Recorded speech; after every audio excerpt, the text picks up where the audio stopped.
Ahora, tenemos algunas frases para describir un poco la personalidad de este delincuente que ha hecho historia en la República Argentina. Sus frases. Habló el Gordo Valor y dijo: a mí me hicieron mala fama, pero nunca lastimé a nadie. Me han cargado hasta robos que no cometí. Bueno, en realidad, una mala fama no era exactamente lo que tenía, porque son delitos absolutamente comprobables los que efectuaba él con la banda que asaltaba sobre todo los camiones blindados, además de bancos, ¿no? En su momento se caracterizaba su banda por especializarse en todo lo que era los camiones blindados y también... Era famoso en la década de los 90. Claro. Sí. 80 y los 90 sí. Su banda logró el auge. Tenía otra edad, hoy el Gordo Valor tiene unos años más y es más difícil que se entremeta en este tipo de actividad delictiva, me parece. Otra de las frases, doctor Sec, vamos a compartir, del Gordo Valor. En la cárcel yo vivía con disciplina, no voy a delinquir más, quiero disfrutar de mi esposa Nancy, que estos últimos 5 años se bancó de todo.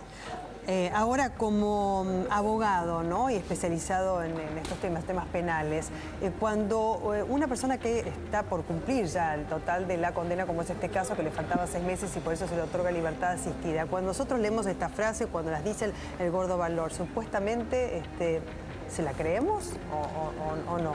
Como abogado defensor hay que creérselo y hay que intentar de otorgársela. Como abogado defensor, pero por supuesto, el abogado defensor desde ya que había pedido la excarcelación en su momento, que le fue denegada, para él es un éxito, desde ya como letrado. Le estoy preguntando si a usted, que es abogado penalista, digamos, en la sociedad toda, cuando escuchamos a un hombre con estas características y que dice esto, ¿realmente cabe el arrepentimiento? ¿La sociedad puede creerle? María Belén, es muy difícil que con los años que una persona se dedicó durante toda su vida a determinada actividad ilícita, es difícil pensar que pueda llegar a reajustarse a los límites sociales. Claro, y voy a explicar por qué pregunto esto también. Bueno, no solamente su particularidad, sino si Tete Villanes, ¿no es cierto?, que se encuentra en Uruguay, el líder del famoso asalto al Banco Río, que se consideró como el robo del siglo, él sigue, digamos, hablando de él mismo como delincuente y se ufana de todo lo que hizo. Claro. Y hasta es aplaudido por muchos, ¿no?, como delincuente. El problema y el límite que tiene el Estado es que para poder condenar, para poder apresar y para poder mantener a alguien fuera de su libertad, necesita actos, no palabras. Porque yo puedo ir hoy en día a la puerta de la cárcel de Devoto, decir, maté a determinada persona, y no por eso el Estado me puede introducir privándome de mi libertad. Los casos de reincorporación a la sociedad que se han visto, que no son muchos, en base a lo que preguntaba Belén, de acuerdo a mi experiencia, han tenido que ver con un vuelco a la religiosidad, ¿no?, y a la fe y a la espiritualidad. Algunos de esos delincuentes, cuando se han volcado a Dios y demás, han podido torcer ese destino que pareciera ser irreversible. Muchos delincuentes que salen y siguen delinquiendo, ¿verdad? La Iglesia, en todo lo que es la Iglesia o las distintas religiones, para los estratos más bajos o para los estratos carcelarios, que muchas veces no los carcelarios son bajos per se, pero muchas veces actúa de una manera como lo hace el psicoanálisis para las clases medias y altas. Es como que permite una especie de catarsis y de introspección por parte de las personas para ver qué estuvieron haciendo bien y qué estuvieron haciendo mal. Que en todo caso lo que viene a hacer la Iglesia es interponer el límite moral dentro de la persona. La ley lo que puede hacer no es meterse adentro de la persona, sino estar fuera de la persona, y una vez que la persona excedió los límites que la sociedad le permite, ahí sí, ir y decirle te equivocaste. Pero está bien lo que usted dice respecto de que no hay que estigmatizar y cada caso es particular y por eso se brindan informes. Por eso me llama la atención el informe del Servicio Penitenciario Bonaerense, más allá, ¿no es cierto?, que él mismo habla de una conducta disciplinada dentro del sistema carcelario, ¿no? No la estigmatización desde ya, pero sí ha tenido un efecto multiplicador en ámbitos políticos, algunos por supuesto porque lo alzan como bandera en cuanto a un anteproyecto de Código Penal que todavía no ha sido debatido en el Congreso de la Nación, y digamos con fines absolutamente partidarios en vistas a las elecciones del año que viene. Eso lo voy a sacar, lo voy a dejar a un costado. Digo desde el punto de vista social, ¿no?, como sociedad toda. Yo creo que es importante lo que decís, que esto políticamente no le sirve a nadie, porque tener en libertad al Gordo Valor no creo que a ningún gobierno le haga ninguna gracia, pero por un lado muestra la separación de poderes que hay entre el Poder Ejecutivo y el Poder Judicial.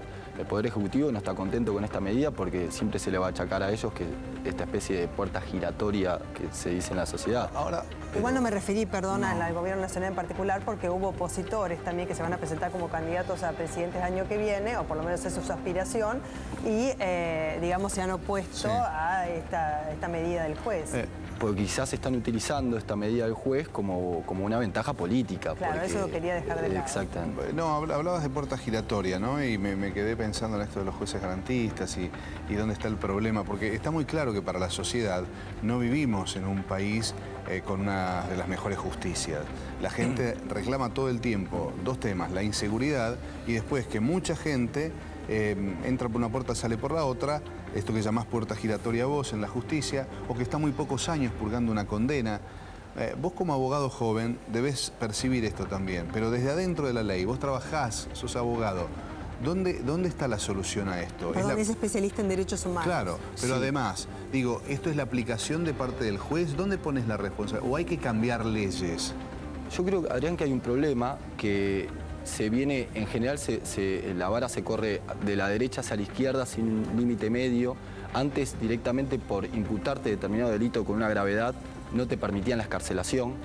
Hoy en día eso se modificó tangencialmente con el fallo plenario de la Cámara de Casación, que es muy importante en el fuero penal, Díaz Besone, que lo que estipula que hay que analizar cada caso concreto. Yo tengo la experiencia de haber trabajado adentro de la justicia y en este momento, hace unos años, fuera de la justicia.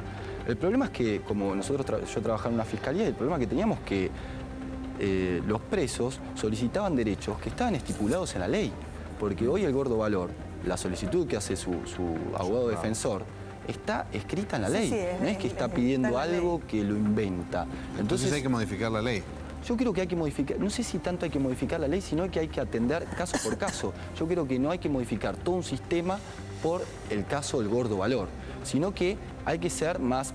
Desde la cárcel no podemos solucionar toda la sociedad. El derecho penal es como un mini sector que puede contribuir, pero las medidas sociales van a venir desde otro lado. Nosotros somos como un acompañamiento. Pero yendo a este tema de la aplicación de la ley, tanto en el caso de la libertad asistida, en que faltan 6 meses para el cumplimiento total de la pena, como en el caso de la libertad condicional o excarcelación, digamos, sí se basan en recursos que pueden ser presentados por los propios abogados defensores. El tema es en el marco de qué se los da, porque sí, el sistema carcelario debe brindar las herramientas para que cada uno de los presos pueda después salir y reinsertarse a la sociedad, y estas herramientas están para hacerlo paulatinamente.